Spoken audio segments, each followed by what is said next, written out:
Bien, estaba comentando el tema de los escalímetros, que efectivamente, si os fijáis, las escalas que traen no son las normalizadas que hemos comentado, ni el 2 ni el 5. Por ejemplo, 1,75 es 3 cuartos, 750 es lo mismo dividido por 10. Es decir, son escalas que están basándose en otros valores distintos a estos. Por ejemplo, antes comenté un tercio sería una escala válida.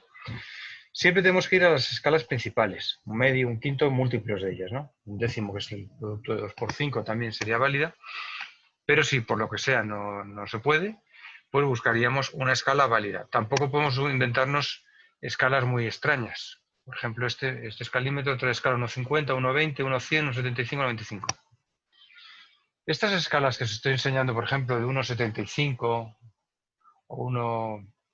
se utilizan mucho en arquitectura, ¿eh? Por eso están estos escalímetros, por ejemplo, los veréis en muchos despachos profesionales de arquitectos, ¿no? El escalímetro es una forma muy cómoda porque no hay que estar haciendo cálculos ni haciendo nada. Directamente yo mido y directamente se mide y ya está. Es decir, que, por ejemplo, en este escalímetro,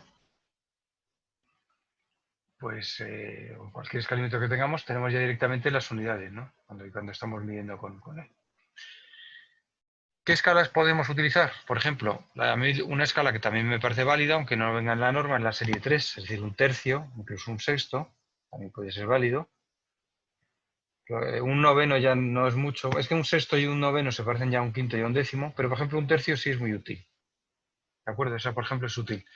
La de 3 cuartos, que es 0,75, tampoco está mal, es una intermedia entre 0,5 y 0,10, es decir, que esa también es válida, que es la de 1 partido por 7,5. ¿De acuerdo? Entonces, eso sí, tenéis que buscar ese tipo de escalas. Es decir, si nadie me haga un plano a escala, pues lo que he dicho antes, 23 dividido entre 34. No, eso no es una escala normalizada. Y respecto a los formatos, lo mismo. La escala me va a condicionar el formato muchas veces, o el formato me va a condicionar la escala, y lo mismo, tendré que utilizar formatos normalizados. DIN A4, DIN A3, DIN A2, DIN A1, DIN A0, DIN A00 incluso. En ese aspecto no hay problema. Hombre, evidentemente hay que tener en cuenta la manejabilidad de un plano. Es decir, ¿sabéis cuánto mide un plano DIN A0?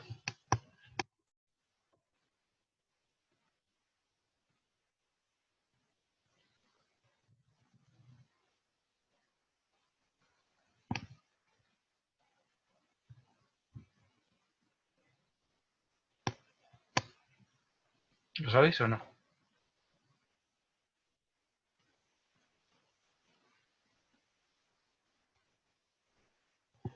A ver, vamos a hacerlo al revés, aunque no sea muy exacto. ¿Cuánto mide un DIN A4?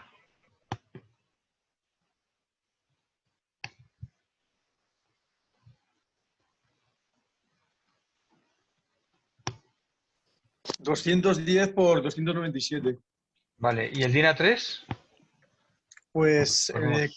comparte la medida de 297 y luego tiene el ancho más largo.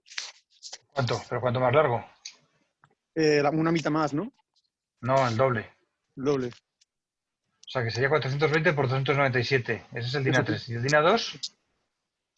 pues el DIN A2, pues el doble. Venga, dímelo. No es el Pues doble, pero bueno. serían 840 por... No, no, si el A2 se mantiene. Ah, vale. Pues el lado que se multiplica es el de 297, que Sí. son, no llega a 600, 584. ¿Seguro? 97,84 por 2. No, Será 594, ¿no? 594. Vale, ya vamos ¿por qué formato vamos ya? Por el A2, ¿verdad? Y te falta 1 y A0 hasta llegar a... Venga, pues venga, vamos a llegar hasta, venga. ¿Cuánto me diría el A1? Vale, el A1 mantiene la 594 y se multiplica la otra, pues 841. 841. Sí, 420 por 2 ya da 841.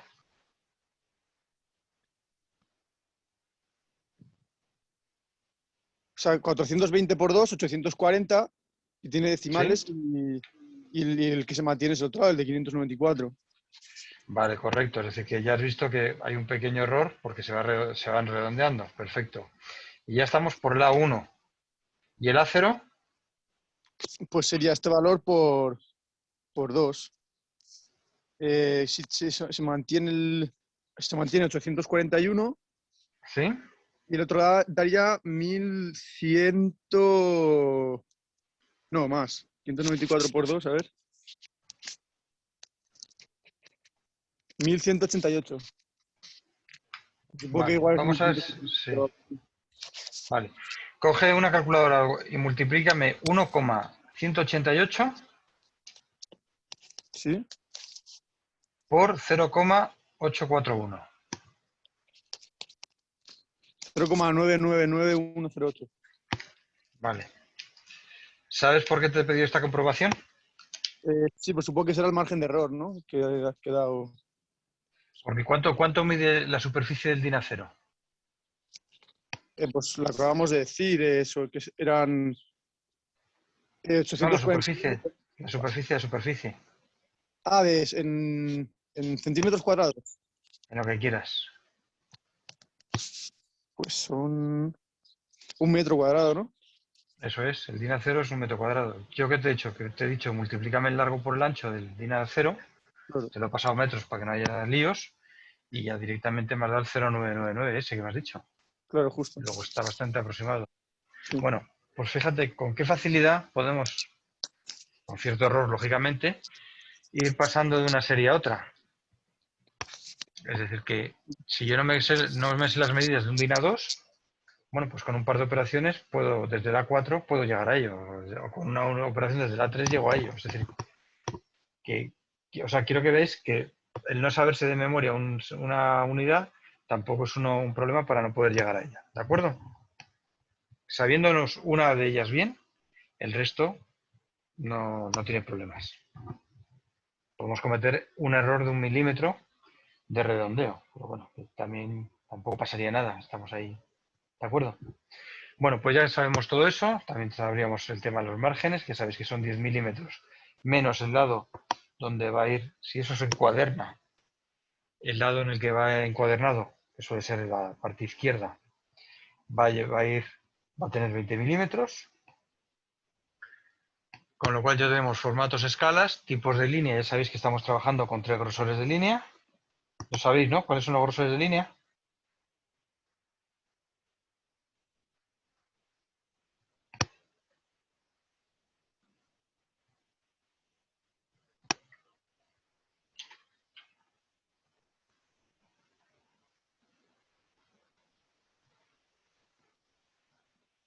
Nadie.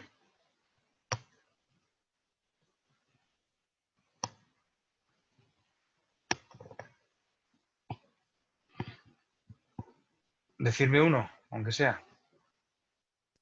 0,35, 0,6, 0,7. Vale, me has dicho dos. 0,607, ¿no? Y 0,35. ¿Y sabes para qué se usan? Sí, para las líneas vistas y las ocultas. Las líneas ocultas tienen un grosor más fino y en línea de trazos. Y las vistas son más gruesas, con mayor grosor. Correcto. Vale. Hago un recordatorio rápido. Efectivamente, las líneas gruesas 0,607. Todo esto de 0,607, esa flexibilidad con la que yo también os hablo un poco, es porque, por ejemplo, cuando no había diseño por ordenador, se utilizaba, bueno, antiguamente se utilizaban pues plumillas y eso, ¿no? Y eso era muy complicado porque había que a mano ajustar el grosor. Luego salieron ya los estilógrafos, a lo mejor los habéis manejado, tipo el Rotring, que son de tinta, que luego se han cambiado por rotuladores que vienen, no me sale la palabra ahora, vienen certificados, ¿no? Para ser exactos en su anchura, no me sale la palabra, luego os lo diré.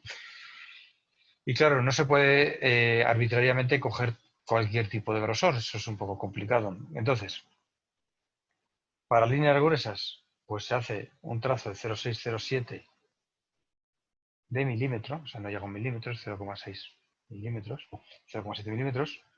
Eso se utiliza para líneas vistas. Eso es. Luego, el fino 0.35, 0.40, lo mismo. Yo, por ejemplo, cuando usaba el Rotring, yo no tenía el 0.35. No, comercialmente no existía. Pues yo tenía que usar yo usaba el 0.4. Yo, por ejemplo, para líneas gruesas usaba el 0.6 porque el 0.7 me parecía un poquito gordo. Para líneas medias yo utilizaba el 0.35, el 0.4 porque el 0.35 ya digo no existía. Luego sí salió, pero bueno, cuando yo lo usaba no existía. Y eso se utilizaba para líneas ocultas. Y luego para las líneas de ejes, líneas auxiliares, líneas de ejes, se usaba el fino, que en teoría es 0.18, pero lo mismo, tampoco había un 0.18 y se usaba el 0.20. ¿De acuerdo? Entonces, esos son los tres grosores. 0.607, me da igual que uséis uno u otro. 0.35, 0.40, también me da igual que uséis uno u otro. Y 0.18, 0.20, que también lo mismo, da igual, porque entre 0.18 y 0.20 el ojo tampoco aprecia mucho. Tampoco hay que preocuparse mucho. Ya digo que el tema del routing se pasó por rotuladores, se llaman calibrados, ¿no? Algo así. ¿Alguno de vosotros los ha utilizado? ¿O habéis utilizado por lo menos Rotring o similar? Rotring es una marca comercial, ¿eh? O sea, la palabra correcta eran estilógrafos, pero el Rotring se impuso, ¿no? Como una marca y todo el mundo dice Rotring en lugar de...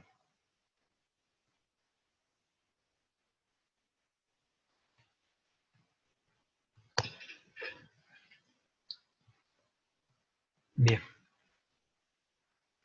Bueno, y ya para terminar, hay un detalle muy importante, que es el tema del cajetín. El cajetín, lo mismo, tenéis la normativa, la tenéis en carátulas, la ISO 7200. Y es un detalle muy importante porque el cajetín da toda la información relativa a un plano. Es decir, que yo antes de mirar el plano, lo primero que hago es mirar el cajetín. Y entonces la pregunta que nos podríamos hacer es, si os leéis la norma, pues aquí viene el tema del departamento, referencia, un poco todo lo que debe traer un cajetín. La verdad es que tal como trae la norma, que es esto que os estoy enseñando en pantalla, pues la verdad es que queda poco claro. A mí no me gusta porque es muy escueta la norma. Y en esencia, vamos a ver qué es lo que debe llevar un cajetín. Es decir, vosotros ya habéis hecho planos y habéis puesto vuestro cajetín, ¿no? Ir diciéndome, por favor, qué creéis que debe llevar un cajetín.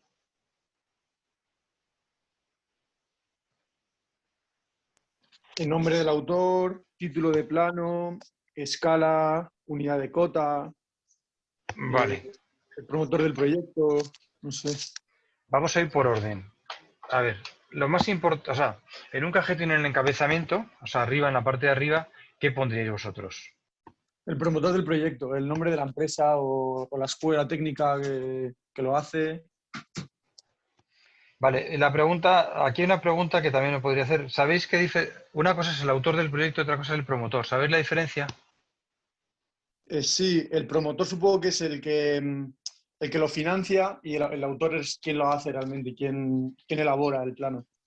Vale, entonces para ti en el cajetín, ¿qué debería ir antes? ¿El promotor o el autor? ¿O la empresa que lo hace? Para En, entendernos. en la parte superior, donde creo que te refieres tú, que es en la parte superior, arriba del todo, ahí el promotor del proyecto y luego debajo ya, más pequeño, el autor. Vale, bueno, eso, fijaros, no está claro porque hay sitios que lo hacen al revés. Es decir, hay sitios en donde se pone arriba la empresa que lo hace y debajo quién es el promotor. ¿Qué ocurre?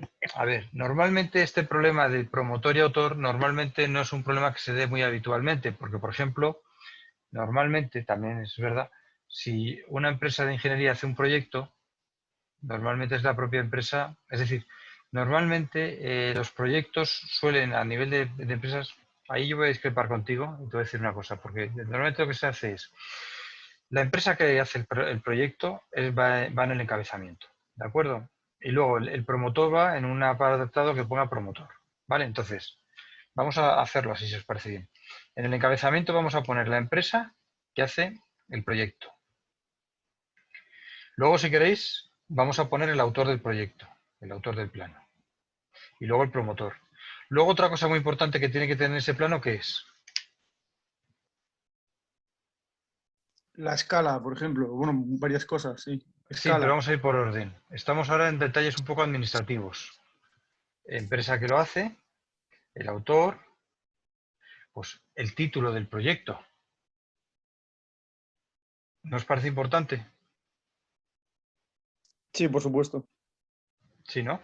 Vale, entonces estarás de acuerdo conmigo que el título es otro detalle importantísimo que hay que poner. Otra cosa muy importante que hay que poner, aparte del título del proyecto, es el título del plano.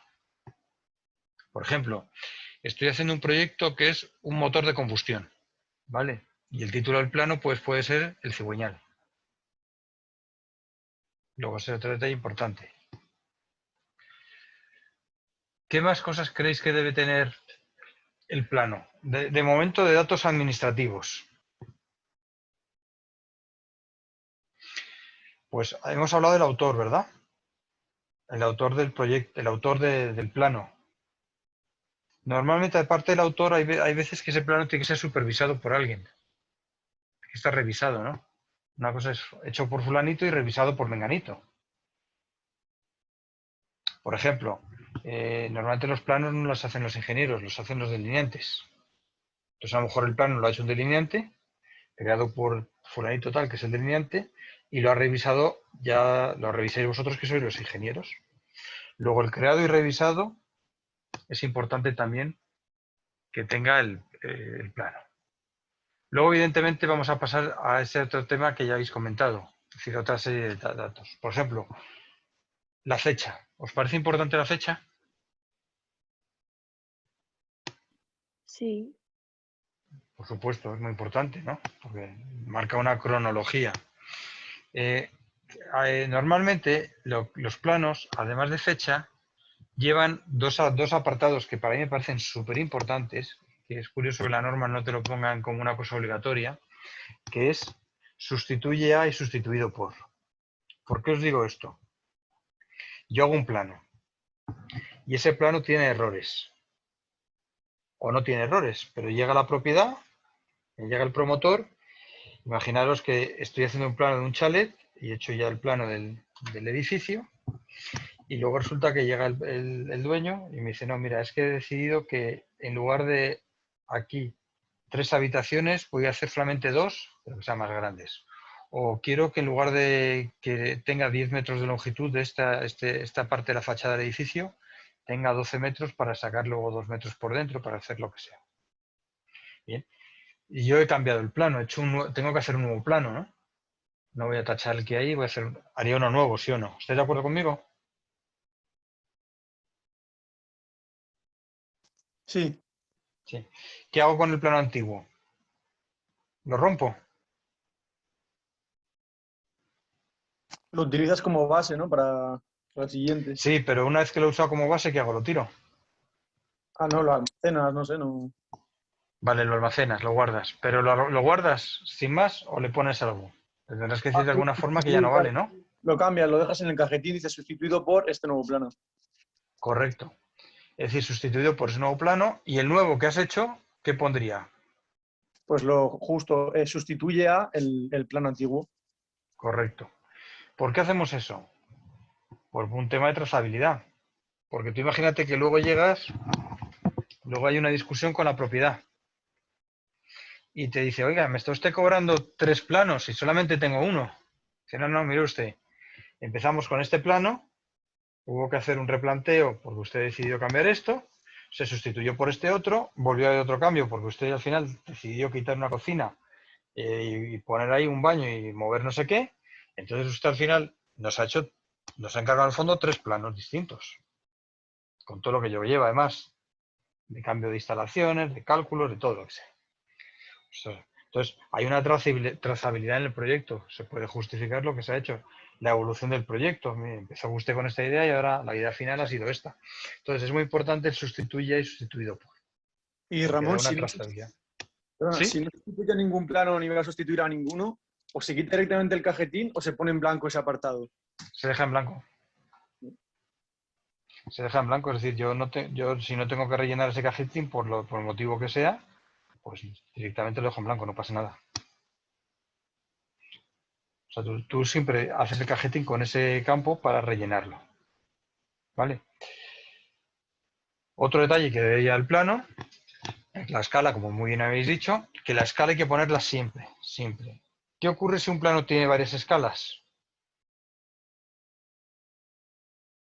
Pongo escalas varias, por ejemplo. O sea, dejas indicado, en la escala, las vistas simples tienen escala 2 medios y un medio y la escala isométrica NO, escala otro tipo, la que sea, ¿no? Pues yo lo que haría es, la escala mayoritaria, tú imagínate que todas las vistas tal están todas en una escala, pues eso lo pones en la escala, ¿vale? Y luego en la isométrica, donde está la isométrica, debajo de la isométrica, pues pones escala tal, Ah, ¿entiendes? ya no en el cajetín, sino en el plano, ¿no? En la presentación. En la presentación. O sea, la escala en la isométrica la pones en la propia presentación ya. Vale, vale. Y en el cajetín solamente dejas las del plano, las importantes. Si tienes, por ejemplo, un detalle en alguna otra parte del plano, has hecho una sección y la has ampliado o la tal, pues esa sección lo mismo, le pones la escala en esa sección. Vamos a ver, sección corte, vamos, una sección, un corte, lo que hayáis hecho, pues lo mismo. Si va a una escala distinta, la marcáis ahí el texto en esa parte nada más. ¿Vale? Pero sí, en el plano tenéis que poner una escala para que sea una base. Hay gente que pone escala varias y ya tienes que ir mirando cada parte qué escala tiene, pero eso es un poco para mí confuso, porque ya te puede hasta hacer dudar si el alzado y la planta están a distinta escala. Porque tendrías que ir poniendo en el alzado una escala, en la planta otra. Entonces es mejor no poner la escala general en la escala y luego ya, si hay una vista concreta, pues ahí pones la escala de esa vista. Bueno, ¿qué más creéis que es importante poner en el plano?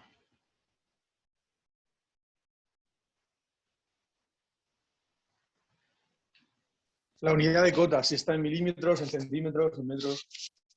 Correcto. Es decir, otra cosa importante es cotas en milímetros, centímetros, metros, efectivamente. La norma también es muy clara, es decir, en los planos de dibujo industrial, de cuando se hacen maquinarias y todo eso, si no se dice nada se entiende que las cotas son milímetros. ¿De acuerdo? Ahí está también claro. A mí no me parece mal que pongáis siempre las cotas, es decir, es una información, cotas en, lo que sea, y evitáis errores, sobre todo porque si ese plano a lo mejor lo va a manejar alguien de otro país, imaginaos que lo vais a trabajar en inglés, lo pasáis a alguien que es inglés, a lo mejor piensa que las escalas están en el sistema imperial, y entonces piensa que el lugar de milímetros son pulgadas.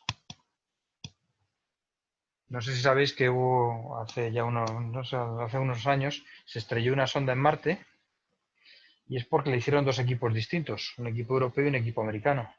El equipo europeo trabajó con el sistema internacional y el americano trabajó con el sistema imperial. ¿Qué ocurrió? Que unos trabajaban con metros y otros en yardas. La yarda se parece al metro, pero no es un metro. Con lo cual, pues los cálculos salieron mal. Si mal no recuerdo, una yarda son 0,94 metros. Con lo cual el tema, pues cuando llegó a la superficie de Marte, no frenó a tiempo por la diferencia entre metros y yardas y se estrelló contra la superficie.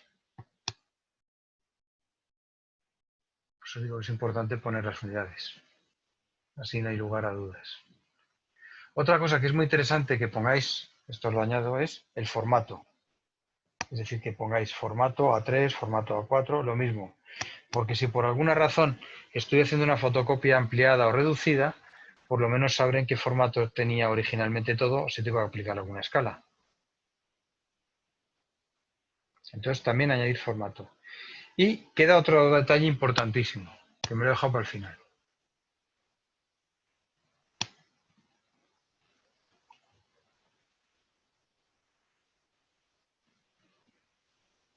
¿Qué creéis que es? Está relacionado con la información del plano. Hemos hablado del proyecto, el título del plano. ¿Qué creéis que falta?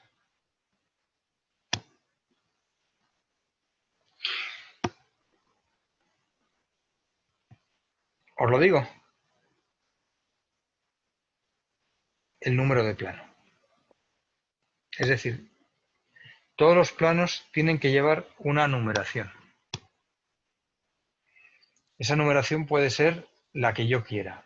Lógicamente, en un proyecto no puede haber dos planos iguales y es más, la numeración tiene que ser única a todos los niveles, a nivel de proyecto, a nivel de plano, a nivel de todo. ¿Por qué os digo esto? Porque yo el día de mañana, cuando tenga que localizar el plano, un plano, lo voy a localizar siempre por su numeración. La numeración, además, no lo dice la norma, pero está tácitamente explicado en muchas normas, se pone precisamente en la esquina inferior derecha el número de plano. ¿Por qué? Porque es la forma, cuando yo estoy mirando, buscando planos, cuando estoy moviendo las hojas y están metidas en un libro, los planos, están plegados, yo lo que veo es el cajetín. Y cuando abro una hoja, ¿qué es lo primero que veo? La esquina inferior derecha. Entonces, si ahí tengo la numeración, lo tengo más fácil. Con la numeración hay distintos criterios. Por ejemplo, os he sacado aquí un tema de numeración de planos, que por ejemplo aquí habla de proyectos de máquinas y mecanismos, pues habla de poner cifras, ¿no? Por ejemplo, la primera cifra, el número del conjunto del aparato. La segunda cifra, el número ordinal del subconjunto. La tercera cifra, el número de orden de los planos que componen el subconjunto. Por ejemplo, dice, disponemos de un plano, un eje de un motor síncrono, un motor eléctrico asíncrono, ¿no? Entonces, dice, la numeración que le dan en este caso es 240210. Dice, 24 es el conjunto. Los motores asíncronos en esta empresa son los 24. 02 es dentro de ese proyecto, pues motor eléctrico de corriente alterna trifásico. Y luego el subconjunto, que es el 10. E incluso hay gente que ya añade un cuarto cifra, que es la revisión. Y luego en el tema de arquitectura, pues lo mismo. No, aquí tenéis otro tema de numeración. La numeración es un poco como vosotros queráis, ¿de acuerdo? Y es importante que la hagáis pues con cierta lógica. Es decir, vosotros ahora cuando os digamos que hagáis un plano, inventaros la numeración que queráis, ¿de acuerdo? Pero el día de mañana será un detalle básico para poder trabajar. Entonces os dirán, es el plano 37.25, 37 dices, ah, sí, es el proyecto del edificio Las Margaritas. 25, sí, es la parte de saneamientos. No sé qué, ¿entiendes? Entonces de esa forma uno tiene, más o menos puede localizar incluso qué tipo de plano es. Evidentemente es una numeración. Entonces esto es muy importante, ¿eh? La numeración del plano. Luego los planos, esto también se da en los planos de cierto tamaño, se da el número de hoja. Por ejemplo, si yo estoy haciendo un plano y no me cabe en un formato, en un DIN A4, en un DIN A3, lo que puedo hacer es, puedo poner, imaginaos que estoy haciendo un plano y originalmente iba a ser en un DIN A3. Y por el motivo que sea, no tengo DIN A3, tengo que hacerlo en DIN A4. Evidentemente, ese plano, ¿cuántas hojas me ocuparía?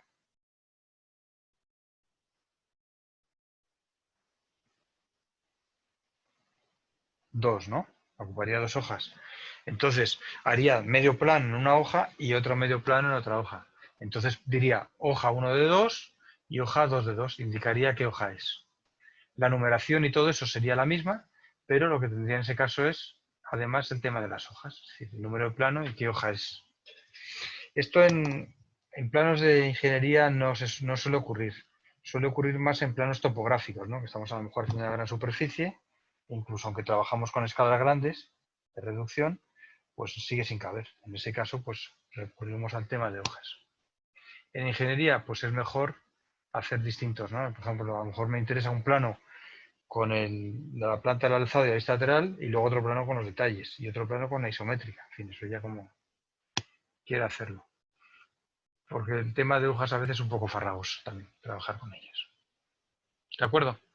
Bueno, pues esto es un apartado muy importante cuando hagáis los planos, es decir, la parte del cajetín. Es una parte que evidentemente no tiene nada de representación gráfica, es todo información administrativa de ese proyecto, dentro de ese proyecto del plano, pero es muy, muy importante, ¿eh? ¿Qué empresa hace el proyecto?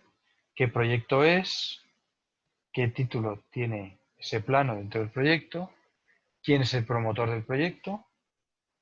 ¿Qué escala tiene? ¿En qué fecha? ¿Quién hace el plano? ¿Quién lo revisa? ¿Quién lo sustituye? En fin, todo esto, qué unidades tiene, qué cotas, qué número de plano, todo lo que hemos comentado. Esto es muy importante. Entonces, es interesante que os dejéis hecho un cajetín completo. Además, si queréis me lo mandáis, os lo reviso. Y podemos ir, y lo usáis como siempre, os creáis un bloque con él y directamente podéis ya tenerlo para siempre. Otra cosa muy importante es cuando empecéis un proyecto, desde que empieza un proyecto hasta que se termine el proyecto, el cajetín debe ser el mismo. Es decir, el proyecto nace y muere con un cajetín. No tiene sentido que de repente digas, he pensado que voy a meter en este cajetín además pues el nombre de, yo qué sé, cualquier cosa que se os ocurra. Y entonces descabaláis el cajetín para meter eso, o lo cambiáis de orden o tal. Pues no, porque eso rompe todo lo que es la idea del proyecto. Es decir, el cajetín tiene que ser el mismo en toda la vida del proyecto. ¿De acuerdo? Eso también, si luego más adelante hacéis un cajetín mejor, en los proyectos futuros podéis cambiarlo. Es decir, tampoco es hago un cajetín ahora y me tiro mis 40 años con él. Pero en el proyecto sí tenéis que mantener el cajetín. ¿De acuerdo? ¿Alguna duda?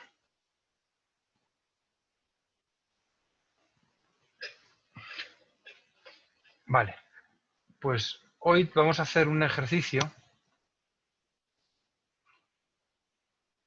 que es este, que es la práctica de 2.229. Y fijaros lo que os está poniendo. Dada la pieza en esta isométrica, escala 5 tercios. ¿5 tercios os gusta como escala? ¿Os parece una escala buena? Sí, porque es múltiplo, ¿no? De las normalizadas. Sí, aunque coge la secundaria, que es la del 3, pero sí, efectivamente. Una pregunta. Si yo tuviera que buscar una más normalizada, ¿cuál hubierais cogido?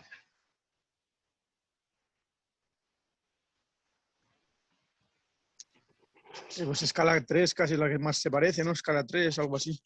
No, escala 2 más bien. Porque 5 entre 3 es casi 2. Si fuera 6 tercios sería escala 2,1, ¿no? Sí. O sea, escala 2,1. Fijaros que a lo mejor escala 2,1 se ha hecho, no cabría, quedaría muy, muy mal y entonces pues os ha hecho 5 tercios. Pero yo si hubiera podido lo hubiera hecho escala 2,1, ¿de acuerdo?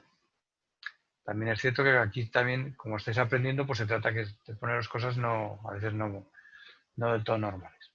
Bueno, entonces, dice que la pieza debe quedar perfectamente definida a través de distintos tipos de vistas. Aquí tenéis que decidir cuántas vistas, si alzado y planta, o alzado, planta y vista lateral, o a lo mejor más vistas, o incluso alguna sección, algún corte, en fin. Y luego acotada. Vale, esta es la primera parte que os piden. Luego, aquí piden los detalles del plano. El plano está en un proyecto denominado intercambiador para el medidor subacuático. El elemento se llama subconjunto de levas, el promotor es la Comunidad de Madrid y el equipo que se hace es Tecnoambiente Sociedad Anónima. Bien. Y luego valorar los datos informativos, por lo que os he comentado. Tendréis que poner la escala, el número de plano, si sustituye a otro, si sustituido por otro, en fin, lo que sea. Todo ese tema que tenéis que hemos comentado. Y luego dice, se valorará la inclusión de vistas y elementos típicos de los planes de ingeniería para la correcta interpretación y mejor comprensión del objeto. Es decir, a lo mejor interesa hacer un corte o no. O sea, tenéis que decidirlo. A lo mejor interesa en algún punto hacer una sección girada o no. En fin, cosas de ese tipo que incluso os pueden ahorrar vistas. Es decir, este plano a lo mejor, si yo hiciera una sección o una sección girada, a lo mejor me quito alguna información. Puede ser. Eso tengo que analizarlo. Si tenéis duda, pues con el alzado planta y vista lateral veis si está más o menos definido. Posiblemente a lo mejor te interese en una de ellas hacer un corte. Si hacéis un corte, acordaros que tenéis que indicar en otra vista cómo va ese corte, porque puede ser por un plano o puede ser por varios planos. Y lógicamente pues tendréis que hacer luego el rayado y todo lo que corresponda. ¿De acuerdo? Bueno, pues esa es la pieza que vamos a hacer hoy. Son las 12 menos cuarto, terminamos a las 2. Por lo menos yo creo que os puede dar tiempo a tenerla bastante avanzada. Si queréis empezar con ella y si tenéis alguna duda me preguntáis. ¿De acuerdo? Bueno, os dejo de compartir y si alguien tiene alguna duda, pues por favor por el audio me lo dice. Voy a dejar de grabar también.